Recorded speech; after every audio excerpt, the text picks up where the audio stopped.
안녕하세요. 당신 브랜드 연구소 조현심입니다. 브랜드 하지만 도대체 어쩌라는 건지 모르시겠죠? 퍼스널 브랜드에 대한 모든 고민, 당신 브랜드 연구소가 함께합니다.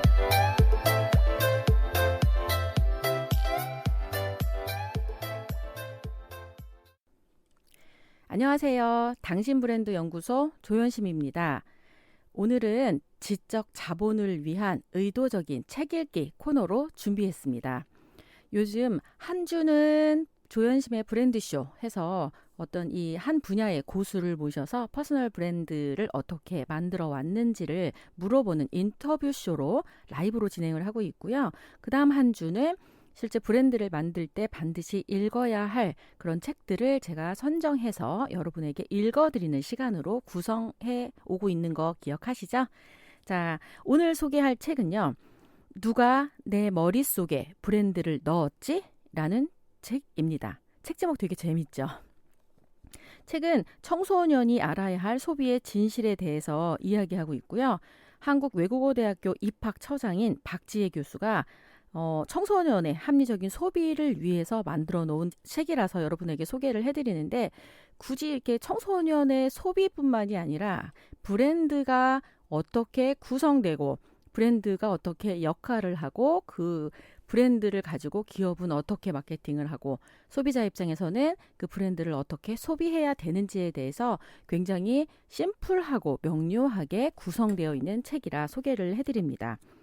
이 책은 191페이지 정도까지 구성이 되어 있는데 중간중간 사파도 되게 많이 들어있고 그 다음에 글씨도 큼직큼직하게 되어 있어서 아마 앉은 자리에서 한 권 이 정도는 뚝딱 읽어낼 수 있는 그런 분량으로 구성되어 있습니다. 먼저 박지혜 저자를 소개해 드리도록 하겠습니다.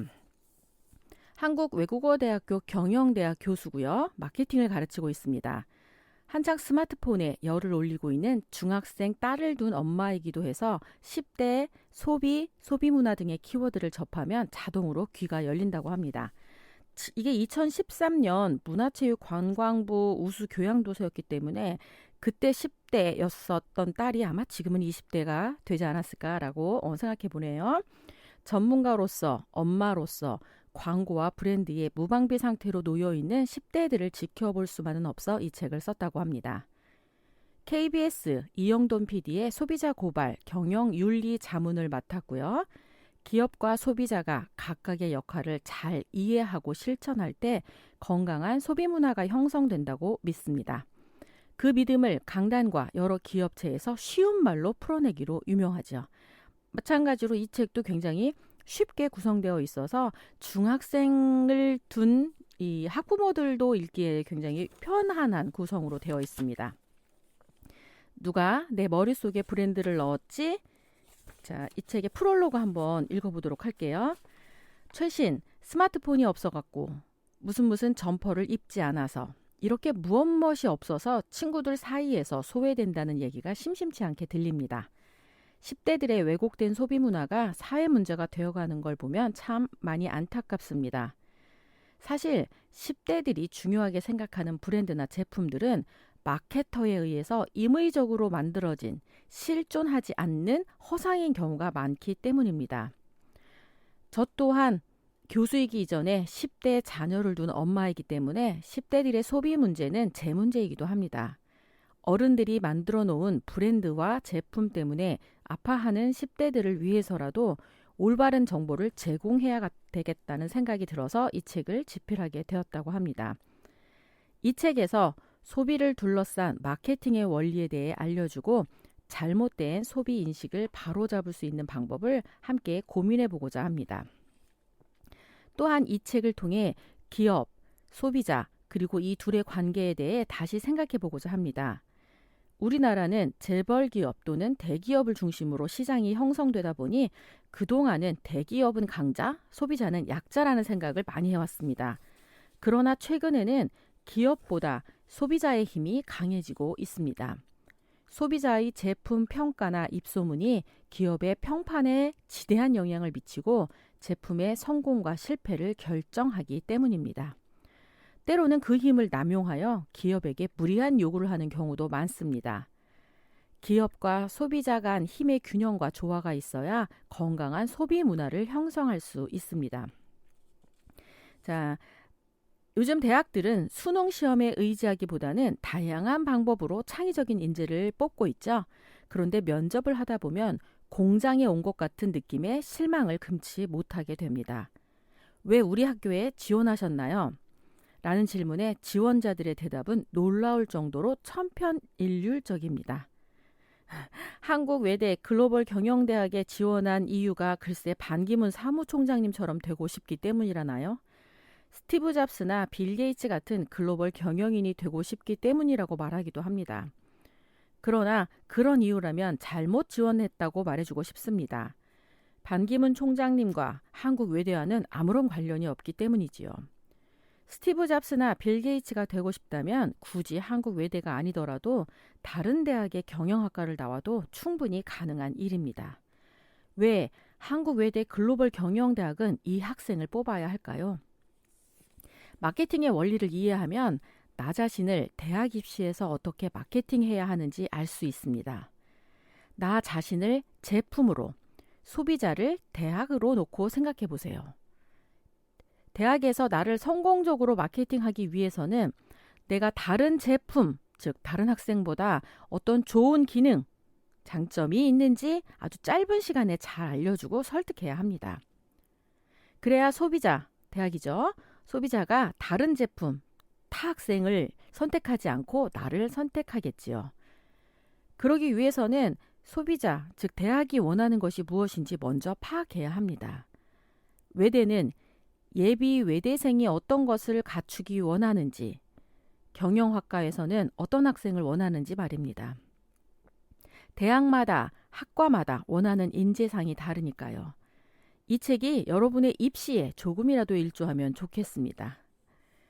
자, 이 책은 1장에서는 마케팅에 대한 기본적인 개념을 소개하고 있고요. 2장부터 5장까지는 실제 기업이 마케팅 전략을 어떠한 방식으로 계획하고 실행하는지에 대해 단계별로 소개합니다. 마케팅 전략을 구성하고 있는 브랜드, 제품, 가격, 광고에 대해 살펴보고 우리가 소비자로서 주의해야 할 점은 무엇인지, 기업은 어떤 점을 잊고 있는지 짚어보려 합니다. 마지막 6장과 7장에서는 현명하고 합리적인 소비를 위해 함께 고민해 볼 것들에 대해 나누고자 합니다. 자, 그럼 본격적인 얘기로 들어가 볼까요? 어때요? 이거 마케팅의 원리를 설명하는 그 맥락이 제가 퍼스널 브랜드를 만들어 갈 때 하는 방식과 너무 일치한다는 생각이 들어서 전 이 책 읽으면서 굉장히 흥미롭게 읽었답니다. 자, 첫 번째 장은 마케팅과 소비거든요. 마케팅은 단순히 광고나 판매 활동을 의미하지 않는다. 사람들이 무엇을 원하는지, 어떤 것이 필요하다고 느끼는지, 어떤 것에 감동하는지, 지금 사용하는 제품이나 서비스에 어떤 불만을 갖고 있는지 고민하는 것에서부터 시작한다. 흔히 세일즈는 만들어 놓은 것을 파는 게 세일즈라고 한다면, 마케팅은 팔릴 만한 제품을 처음부터 만드는 것부터 고민하는 게 마케팅이라고 이야기를 하죠. 한마디로 마케팅이란 사람을 이해하고 그들의 마음을 헤아려 제품에 반영하고 소통하는 작업입니다. 기업은 오늘도 소비자의 마음을 알기 위해 연구를 하고 있습니다. 그렇다면 소비자도 기업의 마음을 알아야 하지 않을까요? 기업이 어떤 생각과 어떤 방법으로 소비자에게 다가가는지 아는 것, 주체적 소비는 거기에서부터 출발합니다. 기업과 소비자는 목화 열애중이라는 이야기를 하네요.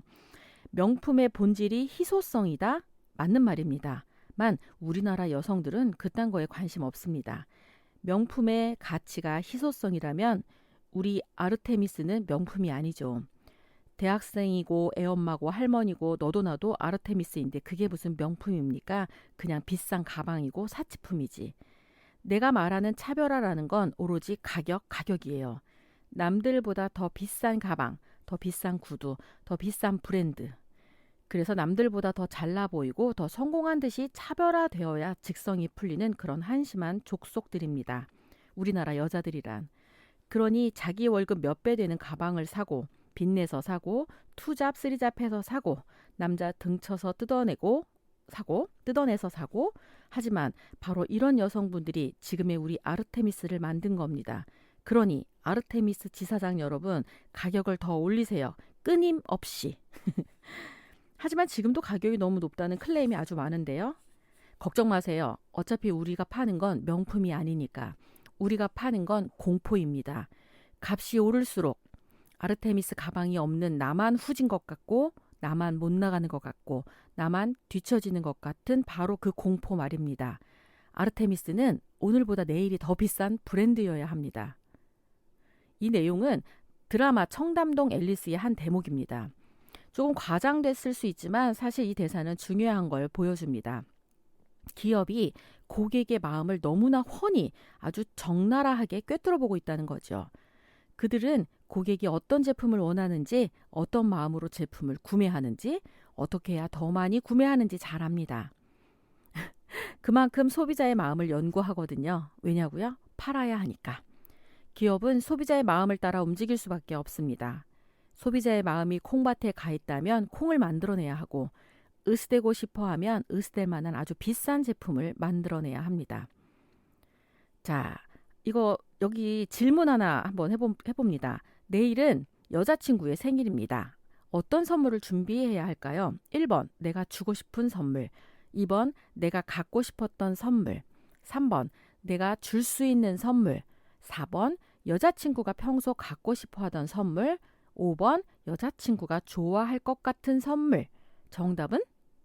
네, 4번입니다. 그럼 최악의 선물은 몇 번일까요? 아까 4번은 여자친구가 평소에 갖고 싶어 하던 선물이에요. 그 얘기는 평상시 여자친구의 마음을 늘 읽고 있어야 가능한 일이겠죠. 최악은 바로 1번입니다. 내가 주고 싶은 선물.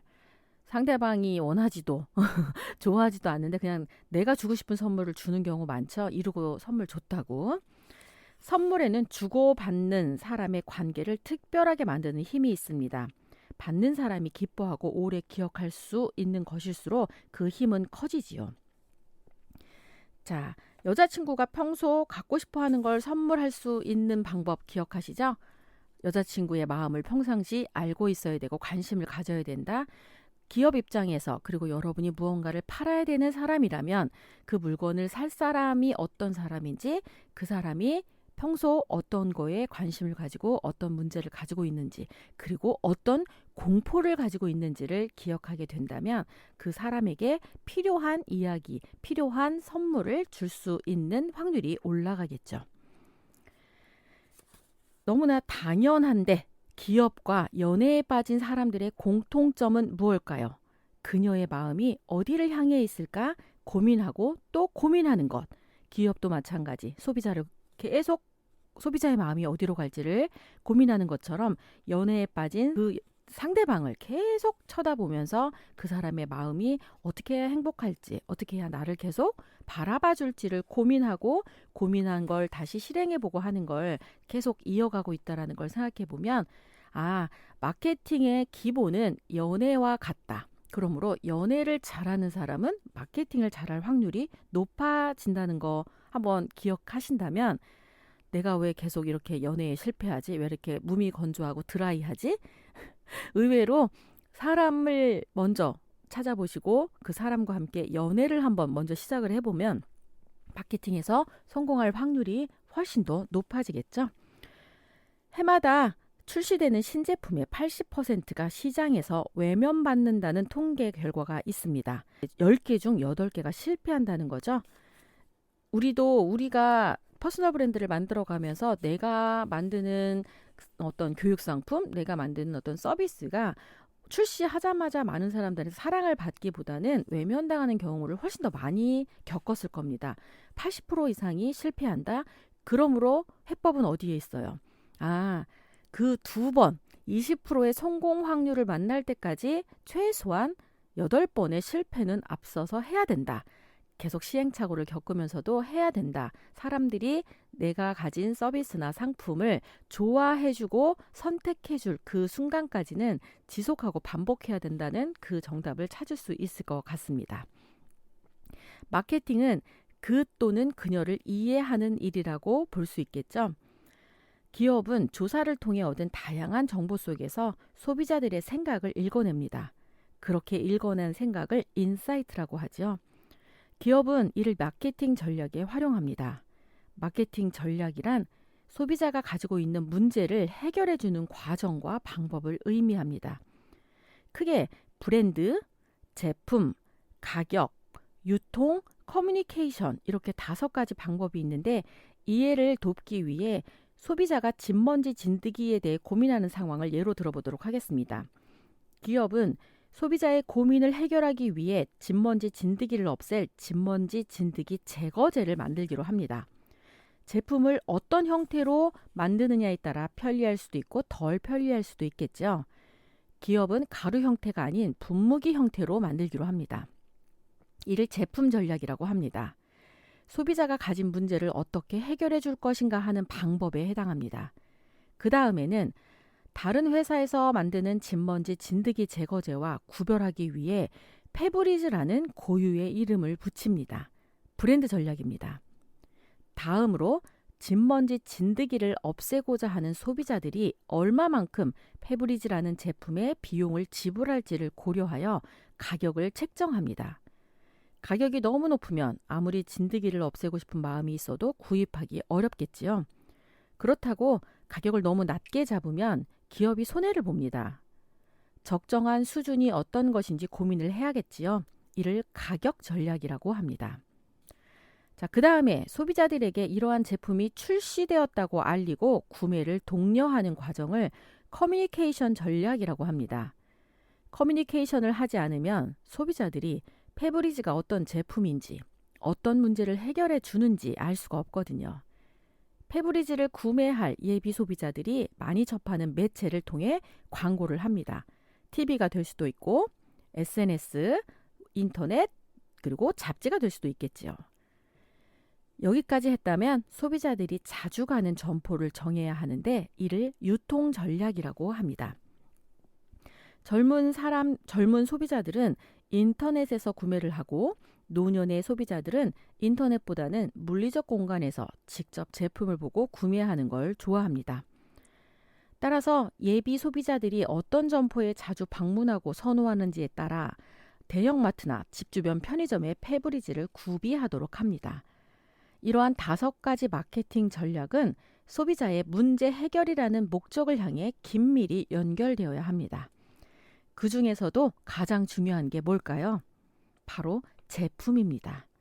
소비자가 원하는 제품을 만들어서 설득하는 것이 마케팅의 핵심이라고 봐도 되겠죠? 아무리 사지 말라고 뜯어말려도 사람들은 좋은 제품에 모여들게 마련입니다. 아이폰 보세요. 한국에서 AS 정책은 정말 가관이죠. 제품에 고장이 나거나 문제가 생겨도 새 제품으로 교환하거나 환불받기가 매우 어려워요. 가격도 미국에서 판매하는 것 가격보다 2배 이상 높습니다. 그래도 아이폰을 사려고 출시 당일 새벽부터 매장 앞에 줄을 서는 진기한 광경이 연출되죠. 그러면 소비자가 원하는 제품을 어떻게 만드는가 그 역시도 소비자의 심리를 파악하는 데서 시작됩니다. 소비자를 파악하는 일을 통해 소비자가 원하는 방식으로 소통을 할 수 있지만 문제는 소비자 자신도 무엇이 필요한지 모르는 경우가 많다는 것입니다. 그러므로 막연히 소비자의 마음만 읽고 불편하게 하지 않으면서 그 제품을 사용할 수 있게 하는 걸 고려해야지 모든 걸 소비자한테 물어본다고 해서 원하는 결과를 얻을 수 없다는 것도 한번 기억해 볼 필요가 있습니다. 스티브 잡스가 창의성이 있다고 얘기하지만 사실은 소비자의 마음을 읽을 줄 아는 사람이었기 때문에 그런 성공 사례를 만들 수 있었다고 이 책은 소개하고 있습니다. 아이폰의 성공 요인은 소비자의 사용 패턴을 잘 파악한 데 있습니다. 아이폰이 개발되기 이전에 스마트폰 시장은 제품 개발자, 즉 만드는 사람 중심이었습니다. 전적으로. 철저하게 개발자의 안목으로, 개발자가 원하는 방식으로 복잡하고 어려운 스마트폰을 만들어 시장에 선을 보였죠. 당연히 반응은 냉담했습니다. 1세대 스마트폰 기억하는 분 거의 없죠? 결국 개발자의 안목과 방식을 내려놓고 소비자의 자리에 서는 것, 좋은 제품에 대한 아이디어는 창의성이 아니라 역지사지의 자세에서 나온다. 이걸 받아들이고 그대로 행한 사람 중에 제일 유명한 사람이 바로 스티브 잡스라고 보면 됩니다. 스티브 잡스가 이렇게 질문을 던집니다. 왜 스마트폰 사용이 이렇게 복잡하고 어려워야 하는가? 사용 설명서가 필요 없는 제품, 사용하면서 쉽게 기능을 익힐 수 있는 제품을 만들 수는 없을까? 그런 간단한 질문이 지금의 아이폰을 탄생시킨 것이지요. 자, 마케팅은 사람이라는 존재에 대해 이해하고 그들의 생각과 마음을 읽어 마케팅 하려고 하는 제품에 반영하고 소통하는 작업이라고 할 수 있습니다. 그러므로 다른 사람들의 행동과 심리에 대한 연구가 아주 절대적이라는 걸 알 수 있겠죠. 소비자 심리, 결국 나도 소비자잖아요. 그래서 내가 어떤 제품에 끌리는지, 어떤 단어에 끌리는지, 어떤 광고에 끌리는지를 알면 나와 같이 사는 사람들의 유형들은 비슷하게 그런 제품을 선택하겠구나를 차라리 연구할 수 있겠죠. 그럼 반대로 내가 이제 무언가를 팔아야 되는 시대잖아요. 무언가를 파는데 파는 게 상품이잖아. 프로덕트. 근데 프로덕트가 눈에 보이는 상품이 있을 수 있고요. 눈에 보이지 않는 상품이 있는데 핵심은 눈에 보이지 않는 상품은 팔릴 수가 없다라는 게 핵심입니다. 그러므로 반드시 제품 전략을 반드시 거쳐야 돼요. 눈에 보이게 하려면 내가 강의를 한다라고 하는 그 내용이 아니라 무슨 내용을 강의하는지, 무슨 제목으로 하는지, 몇 시간짜리인지, 그리고 이걸 통해 우리가 어떻게 바뀌게 될지 그 제품을 썼을 때, 그 교육을 들었을 때 이런 게 명료하게 사람들과 커뮤니케이션이 되지 않으면 그 제품은 팔릴 수 없다라는 게 핵심인 것만 오늘 이해하신다면 이 책 전체를 읽지 않아도 이 책이 주고자 하는 메시지의 가장 큰 맥락은 여러분에게 전달했다고 생각이 듭니다. 자, 그러면 누가 내 머릿속에 브랜드를 넣었지? 이 책 제목에 해당하는 부분 조금 더 소개해드리도록 하겠습니다. 화제의 아이폰은 브랜드일까요? 제품일까요? 아이폰은 스마트폰이라는 제품 범주에 속한 브랜드입니다. 애플사가 자신들이 만들어낸 스마트폰을 삼성이나 LG에서 만드는 스마트폰과 구별되도록 만든 특별한 이름이지요. 박지혜라는 제 이름도 브랜드입니다.